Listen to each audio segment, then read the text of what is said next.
Baik, konsep umum farmakologi. Pengertian farmakologi. Farmakologi dapat ditafsirkan sebagai suatu ilmu yang mempelajari obat dan cara kerjanya pada sistem biologis, terutama tentang obat yang berkaitan dengan respon bagian-bagian tubuh terhadap sifat obat, pengaruh sifat fisika kimiawinya terhadap tubuh, kegunaan obat bagi kesembuhan, dan nasib yang dialami obat dalam tubuh. Artinya, farmakologi ini akan menelaah efek-efek dari senyawa kimia pada jaringan hidup makhluk hidup. Lalu ada farmakokinetik. Farmakokinetika adalah cabang ilmu dari farmakologi yang mempelajari tentang perjalanan mulai sejak diminum hingga keluar melalui organ sekresi di tubuh manusia. Farmakodinamik. Farmakodinamik adalah ilmu yang mempelajari cara kerja obat, efek obat terhadap faal tubuh, dan perubahan biokimia tubuh. Lalu ada biofarmasi. Biofarmasi adalah ilmu yang mempelajari pengaruh pembuatan sediaan farmasi terhadap efek terapeutik obat. Biofarmasi disebut juga farmaseutika, merupakan fase yang meliputi waktu mulai penggunaan obat melalui mulut sampai pelepasan aktifnya ke dalam cairan tubuh. Aspek legal dalam pemberian obat. Permenkes Republik Indonesia Nomor 28 Tahun 2017 tentang izin dan penyelenggaraan praktik bidan. Undang-Undang Nomor 4 Tahun 2019 tentang kebidanan. Aspek legal pemberian obat dalam praktek kebidanan merupakan hal-hal atau aturan-aturan yang diperbolehkan secara sah dan menurut hukum. Aturan yang berlaku dalam praktek kebidanan apabila pelanggaran aturan hukum tersebut maka disebutlah ilegal dan akan mendapatkan hukum sanksi sesuai hukum yang berlaku. Ini contoh persyaratan PMB.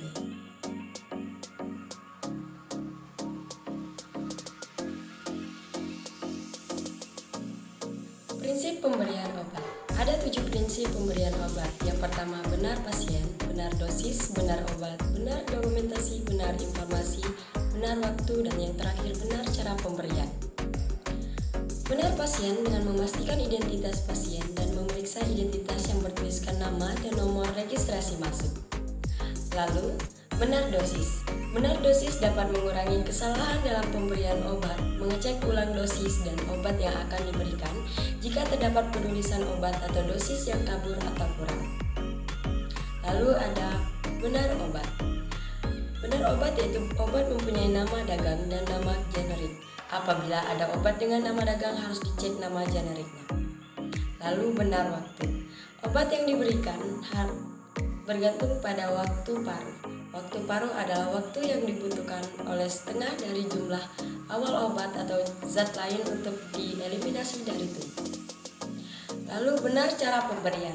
Kesalahan penyuntikan obat dapat menyebabkan terjadinya reaksi alergik ataupun efektivitas obat yang berkurang atau bahkan tidak menimbulkan efek sama sekali. Lalu benar informasi.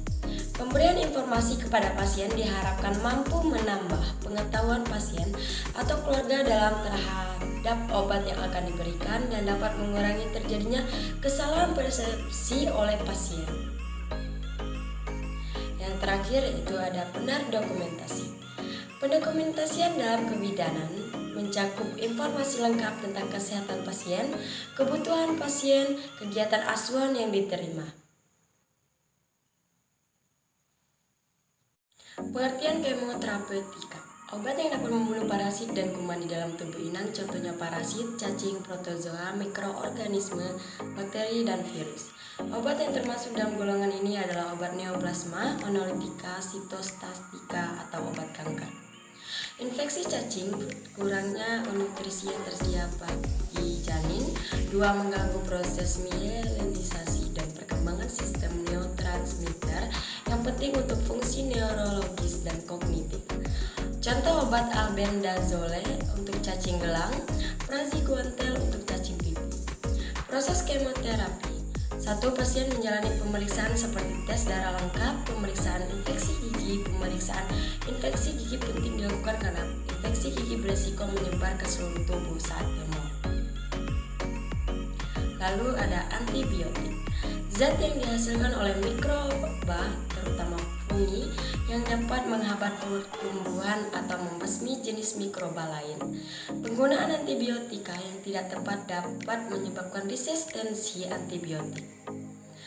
Jangan konsumsi antibiotik bersamaan dengan makanan atau minuman yang bersifat asam, susu berserat tinggi, beralkohol, dan suplemen kalsium dan zat besi.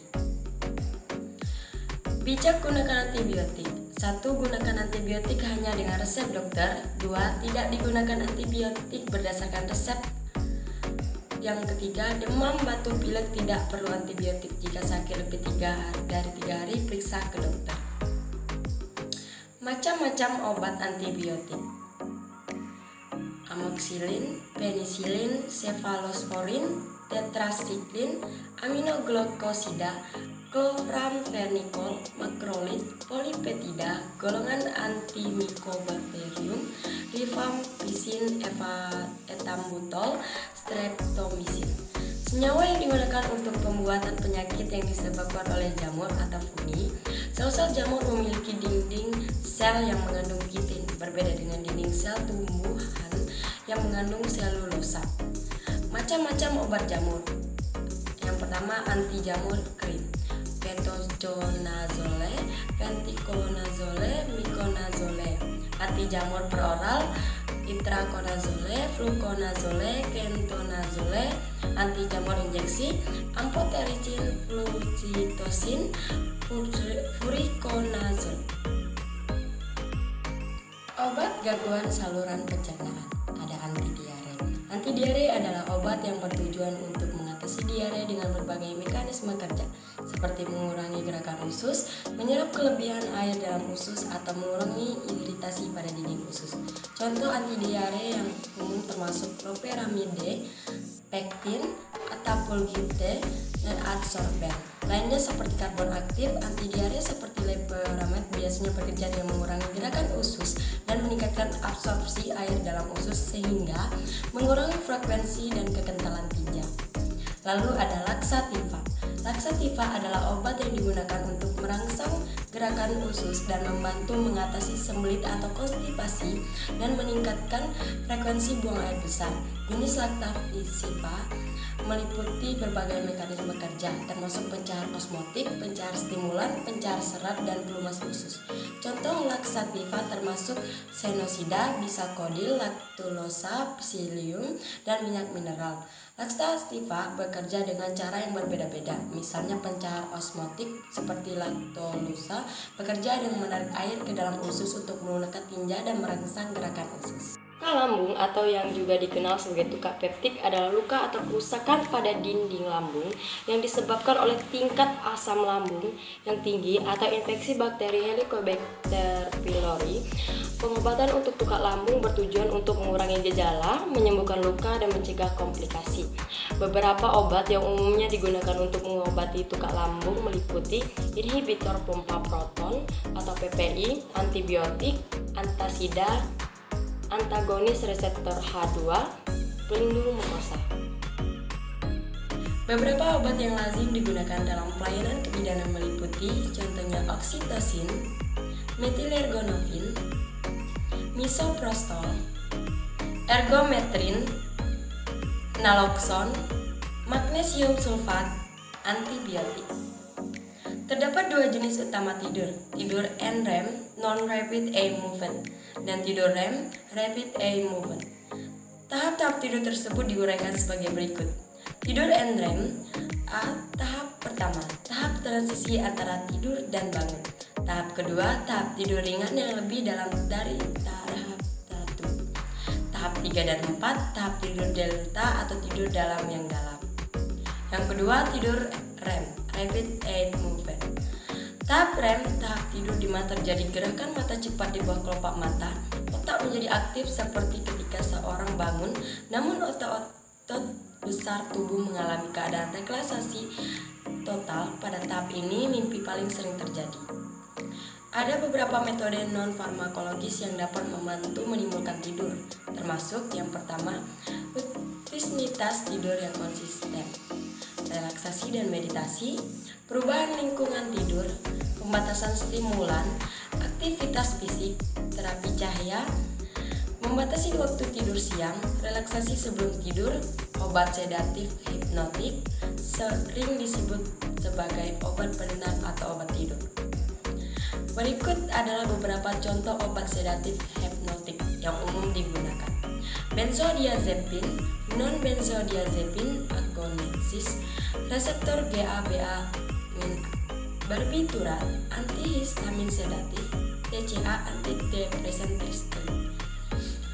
Terus barbiturat adalah jenis obat sedatif hipnotik yang bekerja dengan menekan aktivitas sistem saraf pusat.